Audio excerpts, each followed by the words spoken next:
मेरी तरह। आज मैं पढ़ाने जा रहा हूँ आप लोगों को साइंस चैप्टर 9 क्लास 10 का। ठीक है, क्या है चैप्टर का नाम? Light refraction and refraction. क्या मतलब?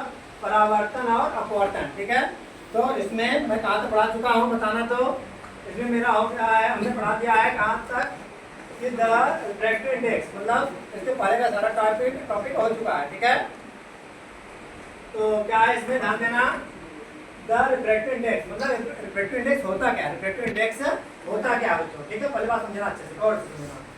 रिफ्रैक्टिव इंडेक्स पहले रिटन वर्ड समझा रहा हूँ। क्या? The refractive index is a measure of how much light bends with passing from one medium to another. क्या मतलब कि जब कोई लाइट, ये क्या है? एक कांच है। क्या है? भाई सही दिख रहा है अब तेरा। कांच का स्लैब है। क्या है ये? कांच का स्लैब है। कांच का स्लैब है, यानी क्या बोलते हैं इसको? हम कांच का स्लैब। हाँ, कांच यानी वो ग्लास बोलते हैं। क्या बोलते हैं?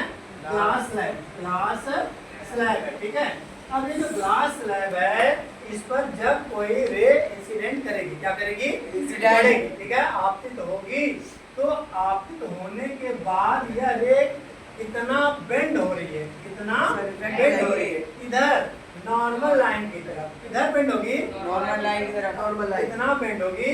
Normal line. इन्हीं दोनों अलग अलग मीडियम, जिसे क्या बोलते हैं?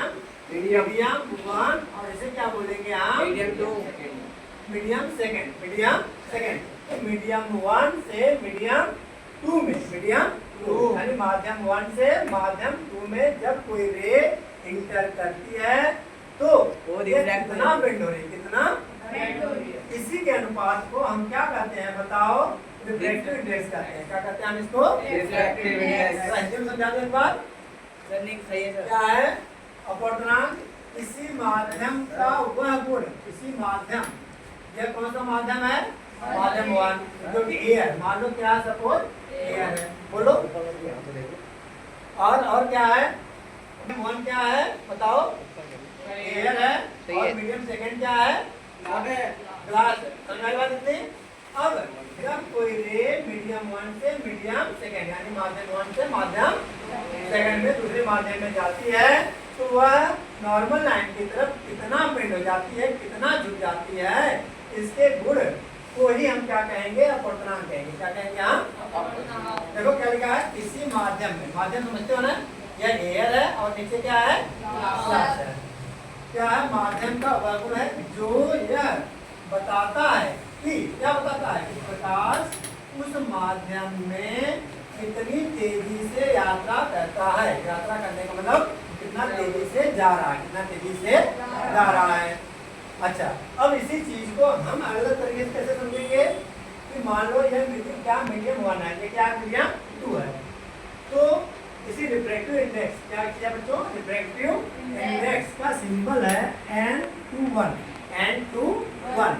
N21 का मतलब क्या है कि देखो, जब कोई रे, जब कोई प्रकाश किरण कौन से मीडियम से? मीडियम वन से। कहाँ से बच्चों? मीडियम वन से मीडियम टू में जा रही है। तो क्या है? इनके अनुपात को, रेशियो को देखना। Speed of light in medium one with respect, इसको ना देखना बच्चों, ध्यान देना। N21 और 12 का मतलब क्या है? 21 और 12 का मतलब क्या है? 21 का मतलब यह है कि जो लाइट है वह किस मीडियम से किस मीडियम में जा रही है। देखो, 1 से 2 में जा रही है, यानी 21 का मतलब with respect to 2। With respect to 2 का मतलब है second medium. With respect to 2 का मतलब सेकंड मीडियम। शॉर्टकट में समझा दूंगा तो तुरंत समझ में आ जाएगा। अरे भाई, जब कोई लाइट अगर फर्स्ट मीडियम से सेकंड में जा रही है तो उसे N21 बोलोगे। अब सेकंड से अगर थर्ड में जाओगी तो क्या बोलोगे? बोलो। मतलब यहाँ पर अगर सेकंड से थर्ड में जाएंगे तो 3-1 बोलोगे। क्या बोलोगे? अच्छा, इसका उल्टा अगर 1 से 2 से, अच्छा इसको भी 1 मान लो, इसको भी क्या मान लो? मीडियम 1 मान लो, मीडियम। ठीक है, अगर मीडियम इसको 1 मान लेते हो क्योंकि एयर है ना, दोनों मीडियम सेम है। बात समझो, दोनों मीडियम बोलो, दोनों मीडियम सेम है, दोनों को 1 मान लो। तो सेकंड मीडियम से अगर फर्स्ट मीडियम में जाएगी तो क्या होगा, है ना? तो फार्मूला कैसे बनेगा? मतलब फुल फार्मूला कि किसी मीडियम से जिस मीडियम में जाएगी वह मीडियम नीचे लिखा जाएगा, ठीक है, फार्मूला होता है, ठीक है। And speed of light in medium 1 और speed of light in medium second का जो रेशियो है इसी को हम क्या बोलते हैं बताओ, रिफ्रैक्टिव इंडेक्स। क्या बोलते हैं हम? रिफ्रैक्टिव इंडेक्स, ठीक है। अच्छा, अब इसको दूसरी तरीके से समझ लो, क्या है speed of light in air, क्या है? अच्छा, अब यहाँ पे एयर था ना, देखना क्या था यहाँ बताओ, एयर वायु, और नीचे क्या था बताओ, क्या था ग्लास। तो स्पीड ऑफ लाइट इस एयर में कितनी है, कितनी है कोई बच्चा बताए? सब पता एयर में स्पीड ऑफ लाइट कितनी होती है? सर जी बताओ। बोलो, हाँ बोलो।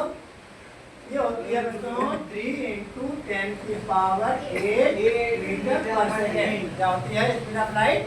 ये फिक्स है, स्पीड ऑफ लाइट क्या है? फिक्स है। कहाँ पर फिक्स है? इन एयर, एयर में, ठीक है। अच्छा, अब ये जो एयर में जितनी स्पीड है और कहाँ जा रही है एयर, रे कहाँ जा रही है? ग्लास, ग्लास में जा रही है। तो ग्लास में जो स्पीड ऑफ लाइट है इनके रेशियो को तो दिखाना, speed of light in air यानी वाई, अनुराग, बता देना तेरा वो आ रहा है। वाई में प्रकाश की चाल मिलो तो दूसरे, यस सर, और अपान में क्या लिखेंगे हम? दूसरे माध्यम में, दूसरा माध्यम ग्लास हो सकता है, कांच हो सकता है, कोई भी चीज हो सकता है, उसमें प्रकाश की चाल, उसमें प्रकाश की चाल, किसकी चाल बता देना बच्चों? प्रकाश की चाल के अनुपात को हम क्या बोलेंगे बताना बच्चों? एनएम का मतलब वही होगा रिफ्रैक्टिव इंडेक्स। क्या बोलते हैं हम इसको? रिफ्रैक्टिव इंडेक्स को एनएम से शो करते हैं। बोलो, क्लास में अलग अलग सबकी रिफ्रैक्टिव इंडेक्स होती है, समझना। स्पीड कम होगी, स्पीड क्या होगी? हाँ, नहीं थोड़ा कम होती है, ऐसा फिक्स नहीं है, अलग अलग में कांच की क्वालिटी के ऊपर डिपेंड करेगा, ठीक है ना। तो इसीलिए कांच में ये ओरेज जिसकी हो जाएगी तुम्हारी ये 10⁴ की समथिंग जाएगी, हाँ ठीक है, मतलब हाफ हो जाएगी करीब, ठीक है। हाँ अच्छा, और बाकी ये है कि तुम्हें मेन क्या याद रखना है? और रीजन ये कि टेंशन मीडियम में, हाँ बिल्कुल सही बात है, पार्टिकल में लाइट नहीं जा पाएगा, लाइट के पार्टिकल इसको रोकेगी, इसको क्या करेगी? रोकेगी, क्योंकि ढेर सारे पार्टिकल पास होते हैं, इसमें बताओ कांच के स्लैब में, है ना, क्लियर है यहाँ तक? तो इसलिए बात समझ आ गया बच्चों क्या होता है? द रिफ्रैक्टिव इंडेक्स क्या होता है? क्या होता है refractive index? The refractive index is a measure of how much light, कितनी लाइट इंटर कर रही है bends with passing from one medium to another medium, one medium to another medium. समझ आ रही बात? उसी को हम क्या कहेंगे बताओ? Refractive index. क्या बोलेंगे हम उसको? Okay done, thanks for watching.